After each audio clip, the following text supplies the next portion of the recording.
I got married at 23 to my high school sweetheart. We got divorced pretty soon after that. Not very soon, though.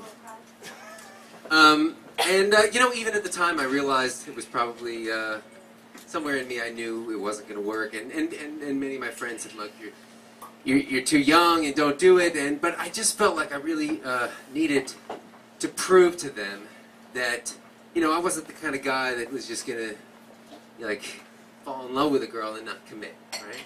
And plus, her father didn't let us live together until we were married.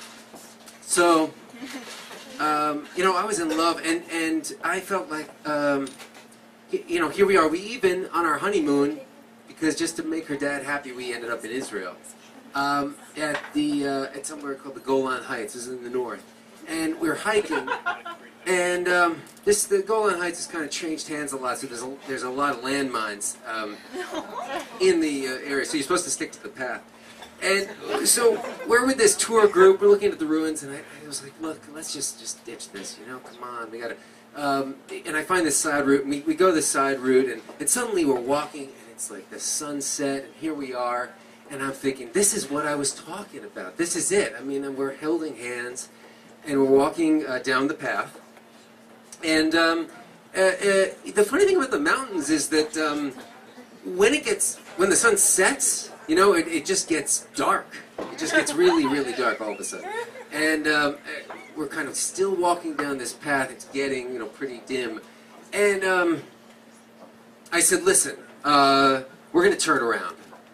And the thing is, I want you to know that I'm not the kind of man that that doesn't know how to admit he's wrong. I was really into making speeches like that at that age, you know. I'm not the kind of man who, you know, I'm not going to ask directions or something like that. Like, you're stuck with me, you know, I know, and so I have to tell you who I'm not. So I turn around, and at this point it's so dark that I'm kind of using my camera to use as a flashlight, right? And I'm flashing it, and we're going, and we're walking along, you know, still holding hands, and then we come to a sound, or it just come to a sound because it's so dark we can't see, and it's just a sound like, you know, like that kind of thing.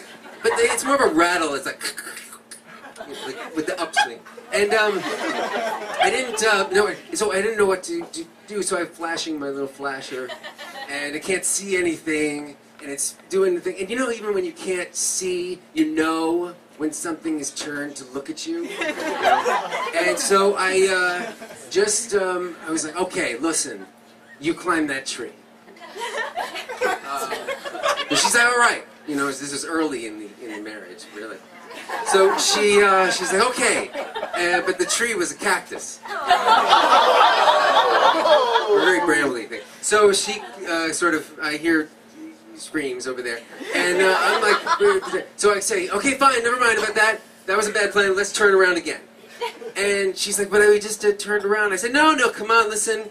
You know, it's a path. It's got to lead somewhere. It's not going to lead to nowhere. Of course, we just got to go on a long path. So at this point, it's completely dark. Walking down the path, and I'll never forget this. You know, you hear the sound of howling. And then you look up at the mountain, and the moonlight casts down on this, not one or two, but like a pack of wild dogs, white dogs, and they're racing down the mountain like in an S shape, like, and I'm thinking maybe they'll, you know, fall on a landmine or something. But so they come like all the way up, and it's like 3 feet away, and they just stop. They just stop, like barking, and so I'm like, what's going on? So I take out my camera. I have like a sharp rock in my hand by this point, you know, and I take out the camera with the other hand, and I flash the light, and there's this long expanse of gate, you know, like all the way. We're fenced in. They're fenced over there. And I'm like, that's it. I feel great. We're walking down the path some more, and they're following us. So it's like, you know, a guy's bride and 10 dogs, and then the one of them just kind of takes a little turn, like beep burp, and then all of a sudden he's on my side. And it's kind of like this moment where, you know, he was all tough then, and then he comes to my side of the fence, and I kind of look in his eyes, and he's on my side of the fence, and I'm like looking at him, and he's looking at me, and you know, I know what he's feeling at that moment. He backs away, I back away, and we go our separate ways. We head down. We get back to the hotel. She's all covered with scratches. We're putting ointment on it. I'm like, listen, sorry, you know. And you know, like years later, like we were, you know, having one of those arguments, you know, on the way to getting divorced, and like, you know, and I remember she said something that pissed me off, and I was like, listen, you know, I am not the kind of man who, and then I just like stopped because I had no idea what kind of man I was.